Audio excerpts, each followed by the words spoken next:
Assalamualaikum warahmatullahi wabarakatuh. Hello everyone, my name is Vivi Salsabila Winanda with the student number 221230086. I'm from UIN Sultan Maulana Hasanuddin Banten. I take English Education Department from Faculty Education and Teacher Training. In this video, I'm gonna explain about the basic concept of Islamic education, and this video will intended to complete the individual assignment of philosophy and Islamic education class. So, let's get started. Nah, karena di sini akan membahas mengenai konsep dasar pendidikan Islam, maka hal pertama yang akan saya bahas di sini ialah pengertian pendidikan itu sendiri. Menurut etimologi, kata pendidikan itu berasal dari kata dasar didik yang artinya perbuatan. Jadi, pendidikan ialah suatu proses perubahan tingkah laku seseorang karena adanya pertumbuhan dan perkembangan di setiap potensi yang dia miliki melalui adanya pengajaran dan pembelajaran, yaitu teaching and learning. Dengan adanya teaching dan learning itu bisa menghasilkan sebuah knowledge atau pengetahuan, juga bisa memiliki skill yang baru atau keterampilan yang baru, dan mengembangkan behavior atau tingkah laku yang baik kepada diri sendiri maupun masyarakat sekitar. Oke, kalau dari pengertian pendidikan Islam itu sendiri ialah suatu proses transinternalisasi pengajaran pengetahuan dan nilai-nilai Islam yang diberikan kepada peserta didik melalui pengajaran, pembiasaan, bimbingan, pengawasan. Tujuannya itu untuk mendapat keselarasan hidup di dunia dan akhiratnya. Atau bisa juga ada pengertian lain, yaitu proses bimbingan yang diberikan kepada peserta didik.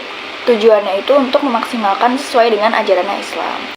Sehingga dapat disimpulkan pendidikan Islam itu ialah pengajaran ajaran nilai Islam untuk dijadikan sebuah pedoman untuk umat Islam itu sendiri. Lalu kita masuk ke tujuan pendidikan Islam. Sebenarnya tujuan pendidikan Islam itu tidak terlepas dari prinsip-prinsip pendidikan yang bersumber dari Quran dan hadis.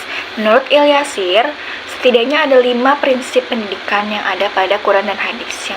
Prinsip yang pertama ada prinsip integrasi atau prinsip tauhid. Kita sebagai umat Islam pasti meyakini adanya dunia dan akhirat. Nah, maka pendidikan Islam di sini akan meletakkan porsi yang seimbang guna untuk mencapai kebahagiaan dunia dan akhiratnya. Lalu prinsip yang kedua ada prinsip keseimbangan, yaitu bentuk konsekuensi dari prinsip integrasi itu sendiri.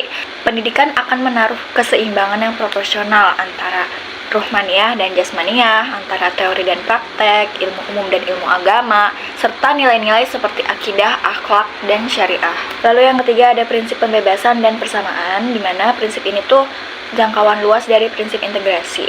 Kita semua tahu bahwa yang menciptakan kita ini adalah Zat yang Maha Esa, Allah Subhanahu wa Ta'ala. Dan kita semua ini hakikatnya adalah manusia yang sama, setara di mata Allah. Cuman yang membedakan ini hanya keyakinan dan iman kita. Melalui pendidikan ini, manusia itu diharapkan bisa terbebas dari kebodohan, kemujudan, bisa menjaga hawa nafsunya, terus bisa terbebas dari kemiskinan.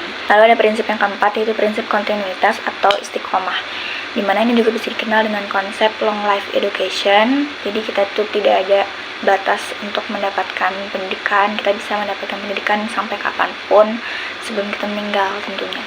Lalu ada yang kelima, ada prinsip kemaslahatan dan keutamaan. Jika ruh tauhid ini sudah terkristalisasi oleh tingkah laku yang baik, moral akhlak yang baik, hati yang bersih, itu kita bisa memperjuangkan atau membela hal-hal yang maslahat. Dengan demikian bisa disimpulkan tujuan pendidikan Islam itu selain untuk mengembangkan potensi secara jasmani dan rohani, dia juga bisa membentuk kepribadian muslim secara utuhnya, sehingga bisa berbuat baik kepada sesama manusia, sesama makhluk hidup, alam semesta, dan juga tentunya kepada Tuhan yang menciptakannya, bisa beribadah dengan baik. Lalu di sini akan menjelaskan mengenai ruang lingkup dari pendidikan Islam. Adapun ruang lingkup pendidikan Islam itu adalah segala sesuatu yang berkaitan dengan pendidikan Islam yang menunjang kelancaran proses pendidikan Islam itu sendiri. Di sini ada 8 ruang lingkup pendidikan Islam. Di sini yang pertama ada dasar dan tujuan pendidikan Islam. Dasar pendidikan Islam itu adalah dasar Islam, yaitu Al-Quran dan Al-Hadis.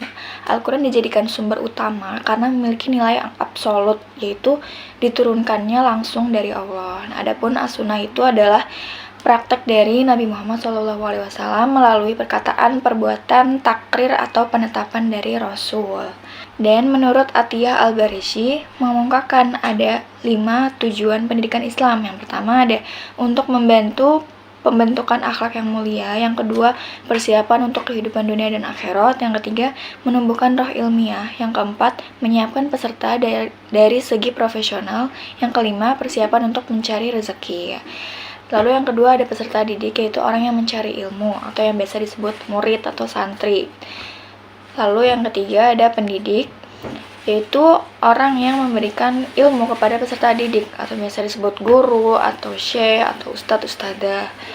Dan guru ini atau pendidik ini bertanggung jawab untuk memberikan perkembangan rohani dan jasmaninya pada peserta didik, sehingga peserta didik itu mampu melakukan tugasnya sebagai makhluk sosial. Lalu ruang lingkup keempat ada proses mendidik atau pembelajaran. Proses mendidik atau pembelajaran ini kegiatan belajar mengajar yang dipimpin oleh seorang amir taklum seperti guru, asatidz, dan dosen yang menyampaikan ilmu kepada peserta didiknya. Dalam pembelajaran tersebut perlu diperhatikan pada 4 hal. Yang pertama, kitab-kitab rujukan referensi sebagai materi pembelajaran. Yang kedua, buku tulis dan alat-alat tulis. Yang ketiga, papan tulis dan perlengkapannya. Yang paling penting, tempat yang memadai. Lalu ruang lingkup yang kelima itu ada materi dan kurikulum pendidikan Islam. Secara umum, lingkup materi pendidikan Islam itu menurut Dr. Abdullah Nasakh Ulwan terdiri dari 7 unsur. Yang pertama, unsur pendidikan keimanan. Yang kedua, pendidikan moral atau akhlak. Yang ketiga, pendidikan jasmani. Yang keempat, pendidikan rasio atau pendidikan akal. Yang kelima, pendidikan kejiwaan. Yang keenam, pendidikan sosial atau kemasyarakatan.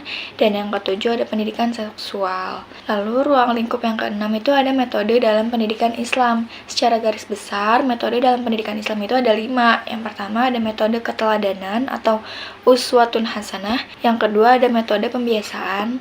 Yang ketiga ada metode nasihat. Yang keempat ada metode pemberi perhatian. Yang kelima ada metode hukuman. Lalu, ruang lingkup yang ketujuh ada evaluasi dalam pendidikan Islam. Evaluasi ini suatu proses pentaksiran terhadap kemajuan, pertumbuhan, dan perkembangan peserta didik itu sendiri. Lalu yang terakhir, yang ke-8, ada ruang lingkup kelembagaan dalam pendidikan Islam. Lembaga pendidikan itu adalah suatu institusi atau pranata yang menaungi, mengatur, dan melaksanakan suatu sistem pendidikan dengan terorganisasi dan terorganisir untuk mencapai satu tujuan tertentu dalam pendidikan. Lalu kita lanjut ke sejarah munculnya pendidikan Islam. Jadi pada zaman dahulu, kota Makkah itu menjadi pusat perdagangan dunia sebagai kota transit di antara pantai timur Laut Tengah dan India. Jadi masyarakat Makkah itu terkenal dengan pedagang-pedagang yang sukses. Juga kota Makkah juga terkenal karena pusat peragamaan. Saat itu kan masih ada bangunan Ka'bah. Udah dibangun bangunan Ka'bah yang dibangun oleh Nabi Ibrahim alaihissalam. Dan saat itu masih dijadikan tempat ibadah, tapi bukan Islam. Nah, walaupun dua hal itu menonjol sebagai pusat perdagangan dan pusat peragamaan, tapi masyarakat Mekah itu belum terlihat dalam hal intelektualnya. Saat itu hanya terlihat dalam bidang puisinya saja. Jadi dalam hal baca dan tulis dan pendidikan formal, masyarakat Mekah itu masih sulit untuk digapai. Soalnya waktu itu kayak hanya kalangan tertentu aja yang bisa, seperti kalangan Yahudi dan Kristen. Nah, dengan adanya wahyu Al-Quran dari Allah Subhanahu wa Ta'ala yang diturunkan kepada Nabi Muhammad SAW, itu muncullah awal mula pendidikan Islam. Karena di ayat pertama turun Al-Quran itu adalah perintah untuk membaca, Iqra gitu. Jadi Nabi Muhammad mengenalkan kekuasaan Allah melalui metode membaca. Yang kemudian ayat demi ayat itu turun, sahabat-sahabat itu rutin untuk menghafalkannya. Yang kemudian hafalan itu didengar oleh Nabi Muhammad, dan Nabi Muhammad memerintahkan kepada Zaid bin Sabit untuk menulis penggalan-penggalan ayat tersebut. Jadi dua metode yang awal diajarkan oleh Nabi Muhammad itu ialah membaca dan menulis. Jadi sejarah pendidikan Islam itu didasarkan oleh Al-Quran dan muncul langsung tradisinya dari praktek Nabi SAW atau Al-Sunnah. Dan saat itu Nabi Muhammad itu mempraktekkan bagaimana akhlak yang baik, budi pekerti yang baik. Kemudian dalam aspek kesehatan juga dipraktekkan bagaimana cara memanah dan berkuda, serta menjaga kebersihan. Lalu target peserta didik Nabi Muhammad saat itu ialah keluarga, sahabat, orang fakir, dan hamba sahaya. Kemudian materi yang diajarkan oleh Nabi Muhammad saat itu mentauhidkan Allah Subhanahu wa Ta'ala, terus meninggalkan kejelekan, perubahan akhlak menjadi yang baik, kemudian mengajarkan tentang akliyah dan ilmiah, pendidikan jasmani dan rohani. Tapi sayangnya, jalan pendidikan Islam ini tidak berjalan dengan baik karena saat itu Nabi Muhammad tidak mendapatkan dukungan dari masyarakat sekitarnya, dari kafir Quraisy saat itu, sehingga mengharuskan Nabi Muhammad untuk hijrah ke Madinah. Nah, di Madinah itulah baru bisa berkembang ilmu-ilmunya, dan sampai akhirnya di masa Umar bin Khattab itu baru bisa dengan mudah dipelajari oleh semua umat Islam, dan sampai sekarang masih lestari ilmu pendidikan Islam ini sampai ke mancanegara. Nah, dari sejarah tersebut kita bisa menarik 3 dasar pendidikan Islam. Yang pertama, dasar dari Al-Quran, karena Al-Quran itu banyak menekankan kita tentang pentingnya memiliki karakter yang baik seperti kejujuran, kesabaran, keikhlasan, dan rendah hati. Selain pendidikan akhlak juga, Al-Quran itu mengajarkan kita tentang pentingnya pendidikan intelektual dan ilmiah, karena Al-Quran itu sering banget mendorong kita untuk berpikir kritis, mencari ilmu, dan juga memahami mengenai alam semesta. Dan selain untuk pendidikan juga, Al-Quran itu mengajarkan kita tentang metode pengajarannya, seperti metode cerita atau qasas, dimana Al-Quran itu pasti menceritakan mengenai cerita-cerita zaman dulu, cerita-cerita Nabi yang bisa dijadikan peringatan untuk umat Islam. Dan selain itu juga Al-Quran mengajarkan metode perumpamaan atau amsal, sehingga membantu menyampaikan pesan-pesan yang tersirat. Juga Al-Quran itu mengajarkan tentang metode hiwar atau metode diskusi, menunjukkan pentingnya diskusi antara peserta didik dan pendidik. Lalu dasar yang kedua ada Al-Hadis. Hadis ini memberikan panduan yang jelas untuk kita, karena Nabi Muhammad selalu mempraktekkan ajaran-ajarannya itu di kehidupan sehari-harinya. Lalu yang ketiga ada ijtihad. Jadi sebenarnya hukum-hukum Al-Quran dan hadis ini udah sangat lengkap gitu, cuman karena perbedaan zaman, karena zaman akan semakin berkembang, maka dibutuhkan hukum-hukum yang lebih efektif untuk zaman sekarang. Nah, adanya ijtihad ini untuk memberikan kita arahan, itu dengan para ulama dikumpulkan, lalu para ulama menafsirkan ilmu-ilmu yang sudah didapat sehingga bisa diterapkan di zaman sekarang. Lalu kita lanjut ke konsep dasar pendidikan Islam, di mana ada 3 konsep. Yang pertama ada konsep taklim, di mana taklim ini berasal dari kata mu'alam, yaitu mengajari atau memberitahu. Jadi taklim itu pemberitahuan yang dilakukan terus-menerus secara berulang-ulang sehingga peserta didik itu bisa mengerti ada sesuatu itu. Lalu konsep yang kedua ada konsep tarbiyah atau pendidikan. Jadi konsep tarbiyah ini merupakan transformasi pengetahuan dari satu generasi ke generasi selanjutnya, seperti dari orang tua ke anaknya. Nah, proses tarbiyah ini tuh harus dilakukan dengan penuh semangat, penuh konsentrasi, sehingga peserta didik atau anak itu bisa memiliki semangat yang tinggi dalam memahami dan menyadari arti dari kehidupannya. Lalu konsep yang ketiga ada konsep ta'dib, yaitu melatih dengan akhlak yang baik dan sopan. Seperti halnya mengajar, ketika kita mengajar itu, pendidik itu harus memberikan teladan dan contoh yang baik bagi anak muridnya. Seperti contohnya kita mengapresiasi, memberi pujian, hadiah, sehingga dengan konsep ta'dib itu kita bisa menanamkan sifat menghargai kepada sang murid, sehingga murid itu bisa menjadi individu yang berakhlak baik dan sopan. Lalu selanjutnya ada 8 metode pengajaran di pendidikan Islam yang umumnya digunakan. Yang pertama ada metode ceramah atau muhadharah yang biasanya dilakukan saat hari Jumat. Yang kedua ada metode diskusi atau hiwar. Yang ketiga ada metode tanya jawab, soal jawab. Yang keempat ada metode hafalan atau tahfidz.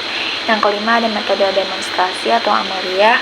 Yang keenam ada metode pembiasaan atau habitual. Yang ketujuh ada metode kisah atau qasas. Yang kedelapan metode praktek langsung atau experiential learning. Selanjutnya ada jenis-jenis lembaga pendidikan Islam. Ada Raudatul Atfal, di mana itu setara dengan taman kanak-kanak. Kemudian ada Madrasah Ibtidaiyah atau MI, itu setara dengan Sekolah Dasar Islam Terpadu atau SDIT. Terus ada MTS, Madrasah Sanawiyah, yang setara seperti SMP. Lalu ada Madrasah Aliyah, yaitu SMA, dan Universitas Islam. Kemudian ada pendidikan non-formalnya, ada lembaga pelatihan kelompok belajar, kemudian ada pusat kegiatan belajar masyarakat atau majelis taklim, dan yang terakhir ada satuan pendidikan sejenis seperti pesantren, daycare, bimbingan belajar. Yang terakhir ada contoh pengimplementasian dari penerapan pengajaran pendidikan Islam yang diterapkan di karakter masing-masing siswa. Yang pertama ada membiasakan berjabat tangan, kemudian berdoa sebelum dan sesudah melakukan sesuatu, sholat berjamaah, tadarus Al-Quran, terus berbuat baik kepada sesama, berperilaku jujur, kasih sayang, tolong menolong. Apabila ada teman yang sedang kesulitan bisa ditolong, terus apabila ada teman yang lupa segera diingatkan, dan apabila temannya berbuat salah supaya ditegur, dinasihati, dan disuruh taubat.